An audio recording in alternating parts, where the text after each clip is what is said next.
ناظرین محترم، زیادہ دور کی بات نہیں ہے، یہ 14ویں صدی کا واقعہ ہے۔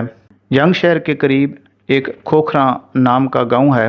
وہاں زیادہ تر کھوکھر برادری ہے تو اسی لیے اس کو کھوکھراں چک کہتے ہیں۔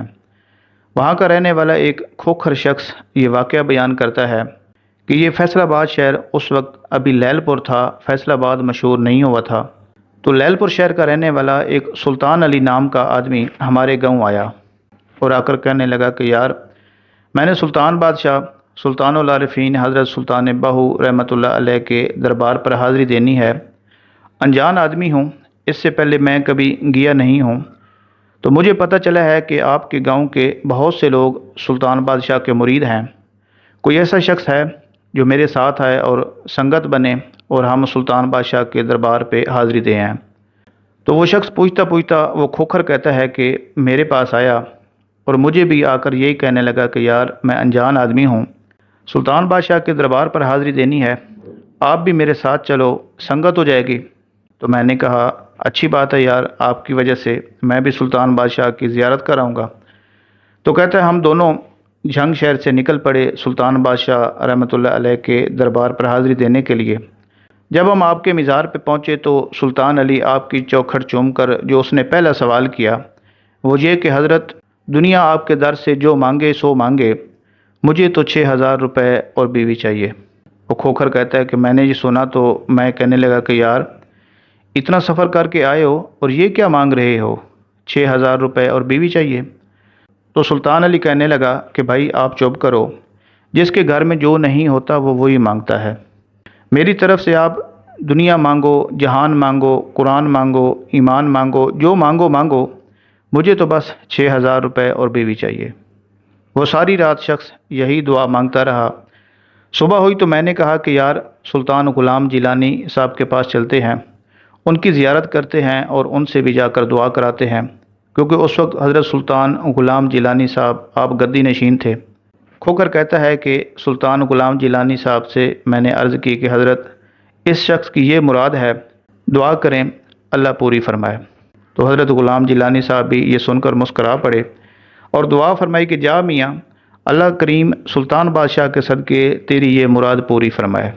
سلام کرنے کے بعد ہم واپس آ گئے۔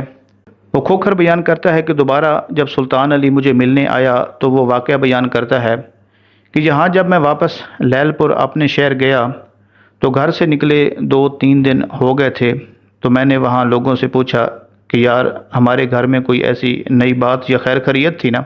تو دوست مجھے کہنے لگے کہ یار، باقی تو سب خیر خیریت ہے، کل سے 2 عورتیں آپ کے گھر آئی بیٹھی ہیں، باقی تو کوئی ایسی خاص بات نہیں۔ وہ کہتا ہے خیر، میں گھر گیا، دروازہ کھٹکھٹایا، جب اندر گیا تو دیکھا کہ میری چاچی اور اس کی جوان بیٹی دونوں ہمارے گھر آئی ہوئی ہیں۔ میں جا کے ملا، چاچی سے خیر خیریت پوچھی اور کہا کہ سنا چاچی، بڑے عرصے کے بعد آئی ہو، کہاں تھیں اتنا عرصہ؟ وہ کہنے لگی کہ سلطان علی، جب پاکستان بنا تھا 1947 میں، اس وقت تم کہیں گئے، ہم کہاں گئے، میری جیسے گزری سو گزرتی رہی، اس وقت یہ میری بیٹی چھوٹی تھی، اب یہ بیٹی میری ہو گئی ہے جوان۔ اس کی شادی کا مسئلہ تھا تو مجھے یہ فکر ہوئی کہ اس کی شادی کروں تو کہاں کروں۔ پھر مجھے خیال آیا کہ میں اپنی بیٹی غیروں کو کیوں دوں، میرا اپنا بھتیجا سلطان علی ہے، کیوں نہ میں اپنی بیٹی اسی کو جا کے دے دوں۔ تو یہ تمہاری کزن ہے، یہ آئی بیٹھی ہے، قاضی کو بلا لو، اس سے نکاح کر لو۔ اور مزے کی بات، اپنی حق کا حلال کی کمائی سے میں نے 8,000 روپیہ اکٹھا کیا ہوا ہے، یہ 2,000 روپے میں اپنے کفن دفن کے لیے رکھتی ہوں اور 6,000 روپے تمہیں دیتی ہوں، قاضی بلا لو اور اس کے ساتھ نکاح کر لو۔ سلطان علی کہتا ہے کہ میں نے قاضی کو بلایا، اس کے ساتھ نکاح کر لیا، اور اللہ کی کرنی یہ ہوئی کہ دوسرے ہی دن وہ چاچی میری وفات پا گئی، اور 2,000 روپے جو اس نے مجھے دیا تھا وہ میں نے اس کے کفن دفن پہ خرچ کر دیا۔ تیسرے کا ختم پڑھا کر میں نے بیوی سے کہا کہ اٹھو، برقع سر پہ رکھ لو اور جا کر سلطان بادشاہ کا شکریہ ادا کر کے آتے ہیں، جن کی دعا کی برکت سے اللہ تعالیٰ نے میری شادی کروائی اور مجھے تم جیسی بیوی ملی۔ تو وہ کھوکھر بیان کرتا ہے کہ جب وہ دوبارہ سلطان علی میرے پاس آیا تو کہنے لگا کہ یار، یہ پہلی دعا تو میری ہاتھوں ہاتھ ہی پوری ہو گئی ہے، اب ہمارے ساتھ آؤ، جا کے سلطان بادشاہ کا شکریہ ادا کر کے آتے ہیں۔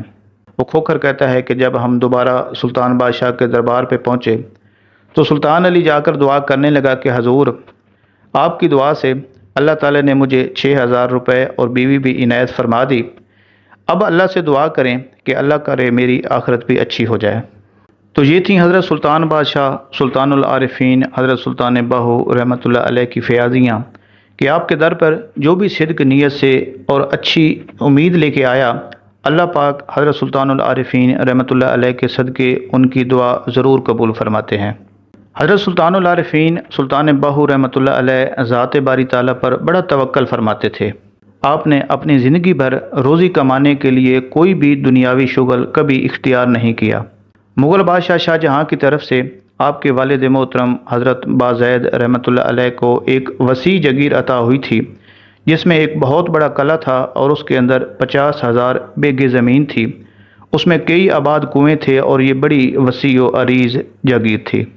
یہی وجہ تھی کہ حضرت سلطان العارفین رحمۃ اللہ علیہ دنیا کی فکر سے ہمیشہ ہی آزاد رہے۔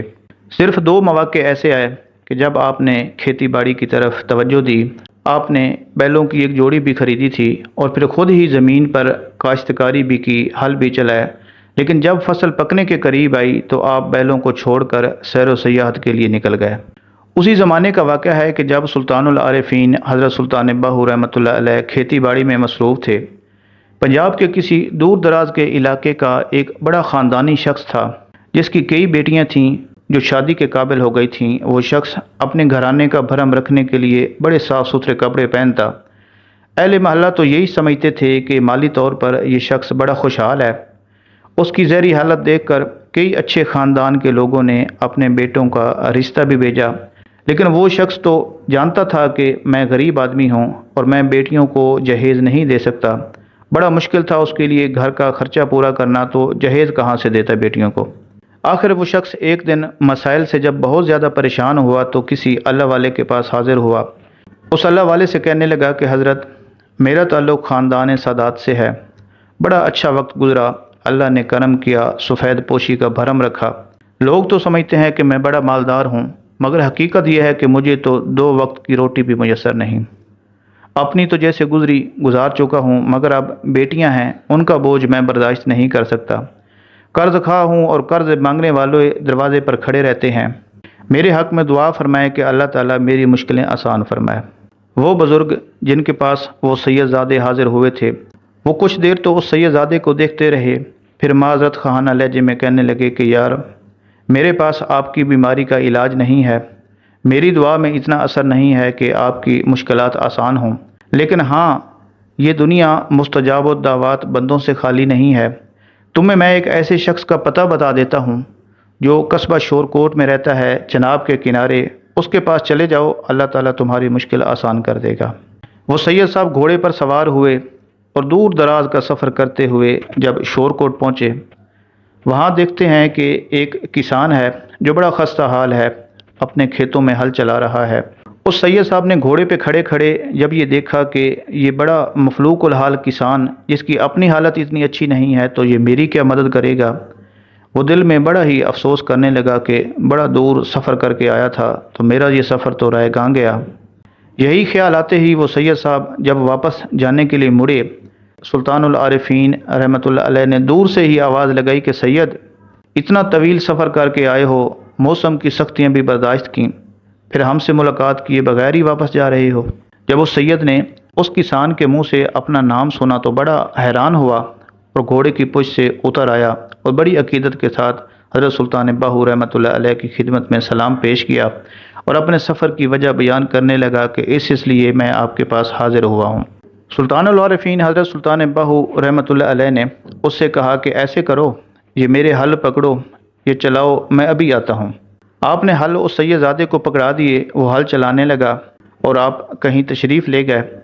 حضرت سلطان بہو رحمۃ اللہ علیہ کی کشف کی قوت تو وہ پہلے ہی دیکھ چکا تھا اور اسے یقین ہو گیا تھا کہ اب میں یہاں سے خالی ہاتھ واپس نہیں جاؤں گا۔ تھوڑی دیر کے بعد حضرت سلطان بہو رحمۃ اللہ علیہ واپس آئے۔ آپ نے مٹی کا ایک ڈھیلا اٹھایا اور زمین پر مار دیا۔ وہ سید آپ کے اس عمل کو بڑی ہی غور سے دیکھ رہا تھا اور دوسرے ہی لمحے وہ بڑا حیران ہوا، اس کو آنکھوں پر یقین نہیں آیا کہ آپ نے مٹی کا جو ڈھیلا زمین پر پھینکا تھا،